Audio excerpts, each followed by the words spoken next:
Hello, welcome to what is the first in my week of mini album reactions, reviews, discussions.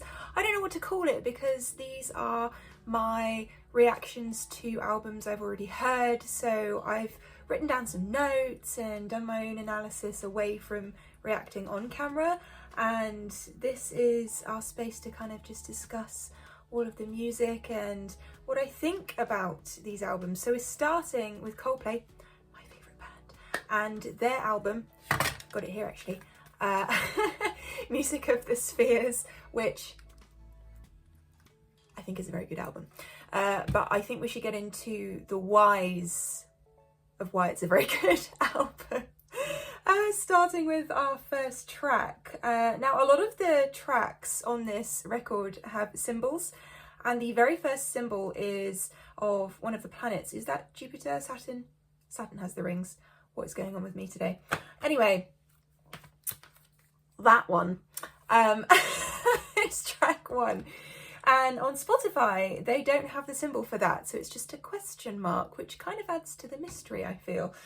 Anyway, let's have a little discussion about this song, which, can we call it a song? It's an instrumental, which I think just kind of sets the scene within this album. It gives us a space age feel pretty much straight away. We've got these sweeping strings, we've got otherworldly sensations panning from left to right. There's a beautiful bass and then a delay that kind of builds us into our first proper song of the record, Higher Power. But I just love the elements of this track which feel so mystical. All of this stuff, gorgeous.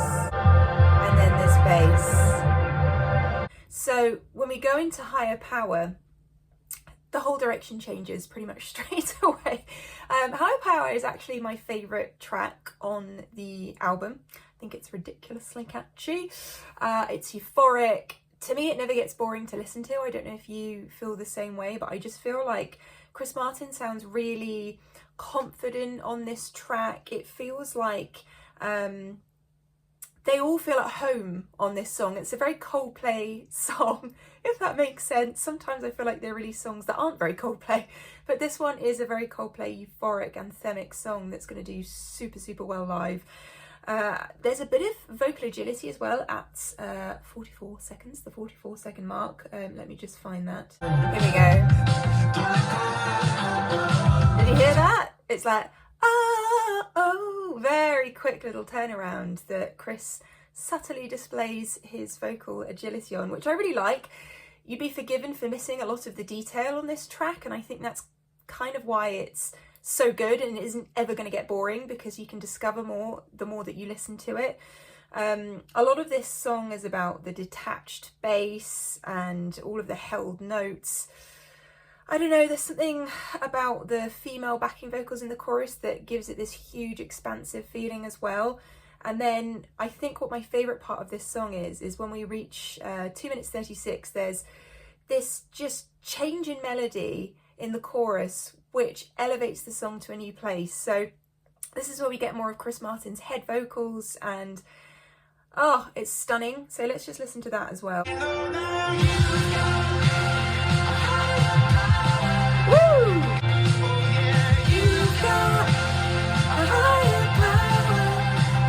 Oh, I love this song. I love it so much. It's so good. And then towards the end, it just opens out and it's like, woo, this is our sing-along moment. That's another thing. I love singing the harmonies to it.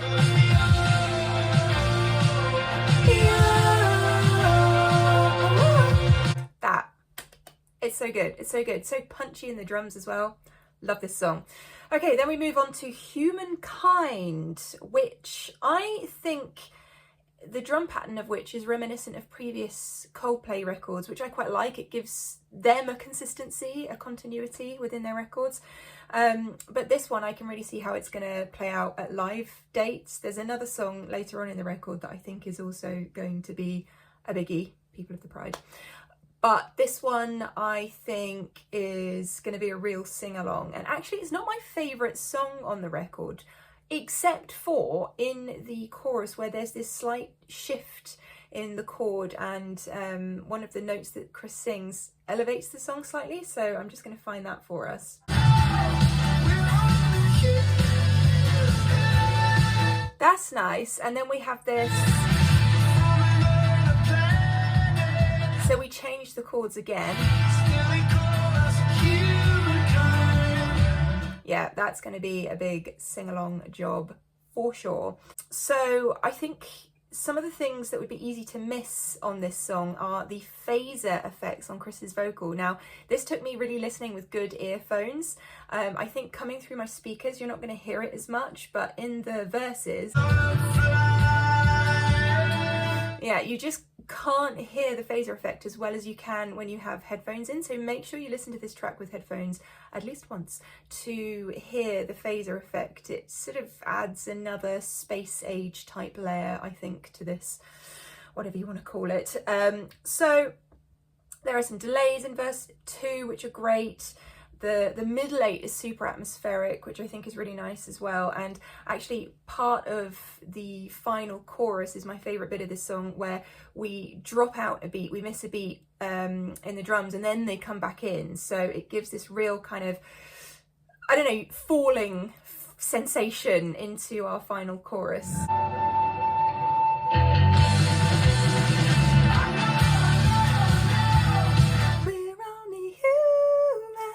Yes, very good. Okay, so that one's cool. Then we move on to our next instrumental, which I've written down here. It feels like we're jetting to our next planet, if we're sort of considering each of these songs as its own little planet or universe, whatever. This one makes me almost see that in my mind's eye. Something about this movement and the beauty of the chords sweeping through us. I think it's absolutely stunning. Really fulfills the brief that this record is going for, in my opinion. And we move from this one into Let Somebody Go, which is definitely one of my favourite songs on this record, with Selena Gomez. Her vocal sounds really lovely, and it surprised me actually how well their vocals blend together on this record. I feel like maybe it's because Selena sounds really kind of breathy and atmospheric, and that's the vibe of this. So their vocals sound really nice together. Actually, it was a grower. This was a grower for me in terms of falling in love with it. I had to listen to the record maybe 3-4 times before I was like, oh, here we go. This is a great song. So there's something about the lyrics in this one that actually make it more stand out to me. Love is only equal to the pain. Things like that just, oh, you go, yeah, I connect with that. I connect with that. And also the gap between part of our hook and the rest of our hook in the chorus, which I'll just show in a second, I think gives us a moment to reflect on everything that's happening, and it kind of pushes that hook home even more. And it hurts like so. Wait, wait, wait. To let somebody go. Gorgeous. And in the second verse there's a lot of delay, and actually it's Selena's vocal that's highlighted to me with that. Some of her vocals just have this lovely delay that circles round us, and where Chris's doesn't have that.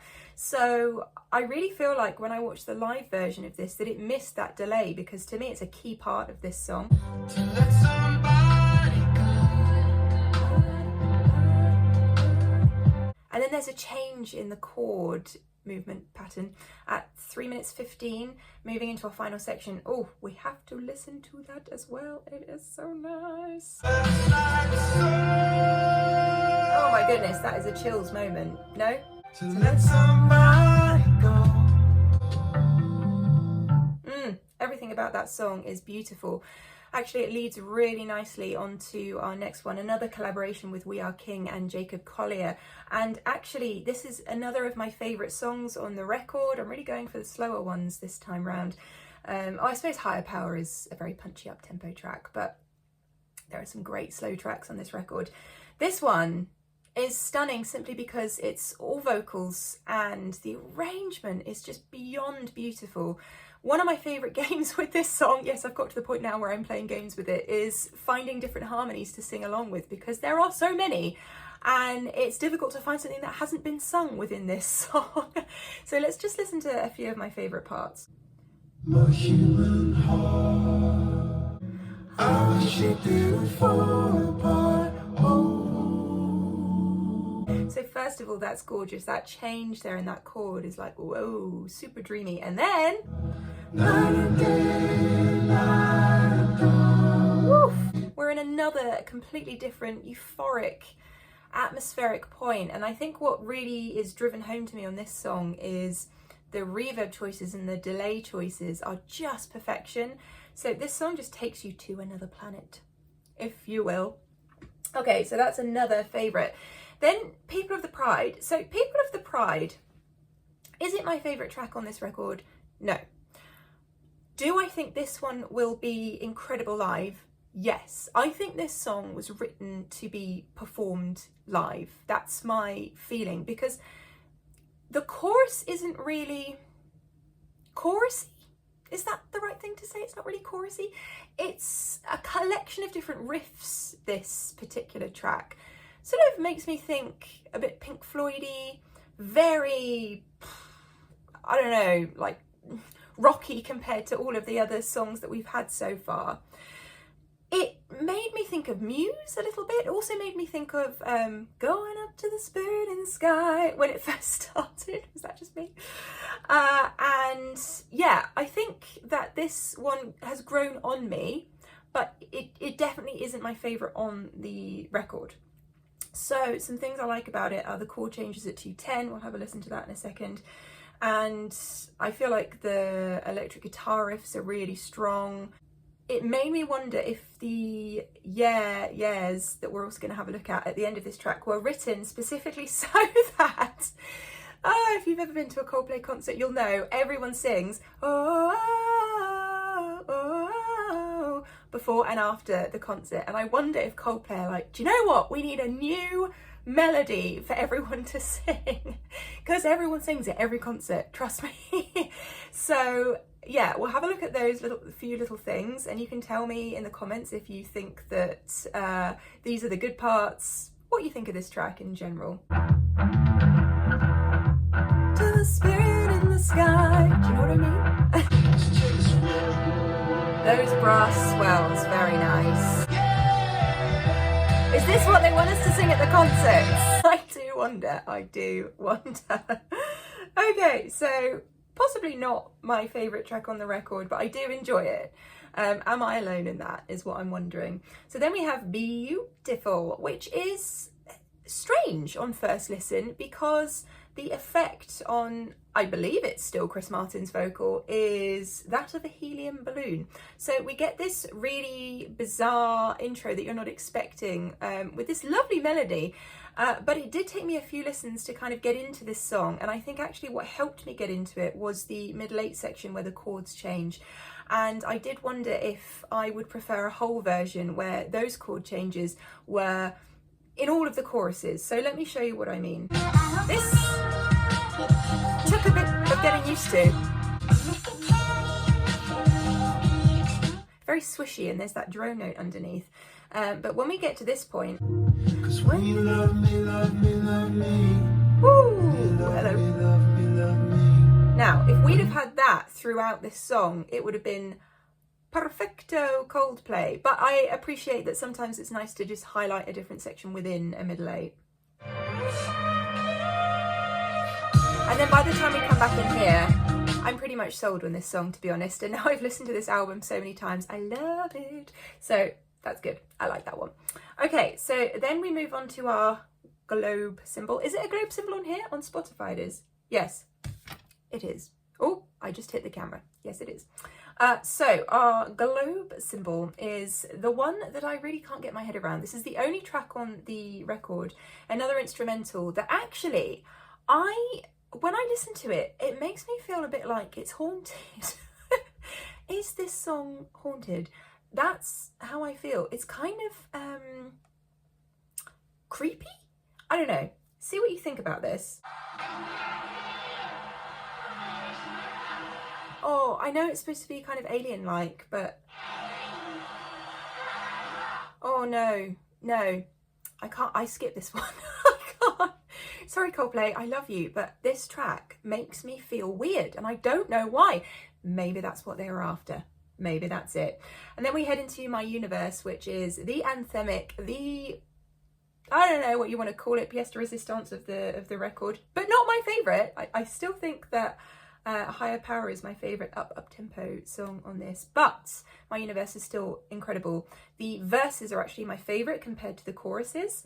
I think because BTS's vocals sound so good. The guitar parts are amazing and super hooky.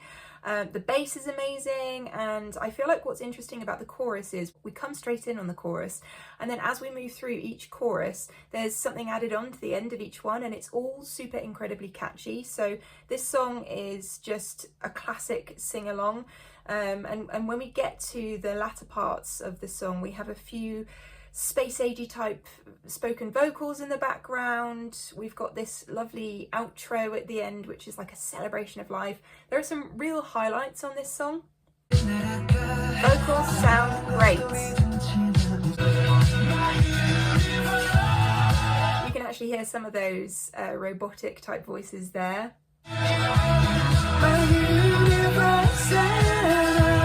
Very space-agey. Ah, this is great. And it's the hey vocals as well. I just think that's going to go down so well on the tour. Moving into our infinity symbol. I wish I had some magic thing that I could make that on the screen, but I don't. So this one is just chock full of ostinatos. It's just repeated patterns constantly. Now, I think it's very atmospheric and I think it's very Coldplay. I would take off a minute of this track. It could be 2 minutes rather than 3 minutes. That's my gut feeling. I think when I first listened to it, that's what I thought. But it is the infinity symbol, and I think that metaphorically what we're trying to do here is recreate that within the music. So it's fulfilled its brief in that sense. And I feel like it's just sort of so full of building. It's building blocks. And it continues and continues and continues. Let me show you what I mean. Start with this. Building up with the bass. You can hear the guitar. And then the vocals as well. And then everything drops out and you're kind of left with the remnants. Is it trying to sum up the whole life and death of a universe? Possibly, potentially. Am I reading too much into it? Maybe I am. Okay, and then finally, we end with another of my absolute favourites, Kolotura, which when I heard for the first time, I was blown away by this song. I think it's just unbelievably good. I think it is one of their best tracks ever. Can I say that? I can and I will. It's heading back to our kind of psychedelic inspired sensation, a bit like Electric Light Orchestra or Pink Floyd-y. It feels like it's sort of a mini album all in one song, you know, and it accomplishes everything it sets out to. So the piano's delicate and sunny, and the mix is lovely. I think the arrangement is second to none. I'm never bored, even though it's super long. There's a lovely harp in this song. I love hearing harp in albums, records in general. The space noises are amazing. You know, I feel like there's almost a Disney-like quality to this song. Am I alone in thinking that? And despite the lyrics discussing the sort of hugeness of everything, that's my sensation of this one. I feel like the song's almost quite comforting, especially as an ending. It's quite fitting in that respect. So here are my favourite bits. The place we dreamed about. Gorgeous piano. That chord.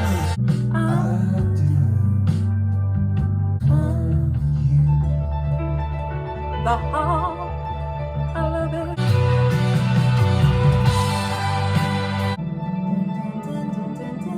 This is this Disney aspect and the twinkliness.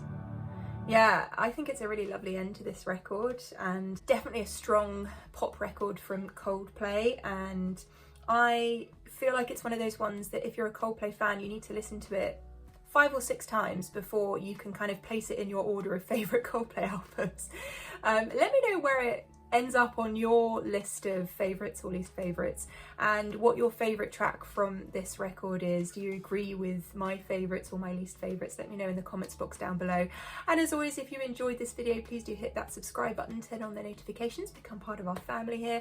And you can of course find me on Twitter and Instagram at Nina_Schofield, and all my various services in the description box down below. And I'll see you again very soon. Love you. Bye.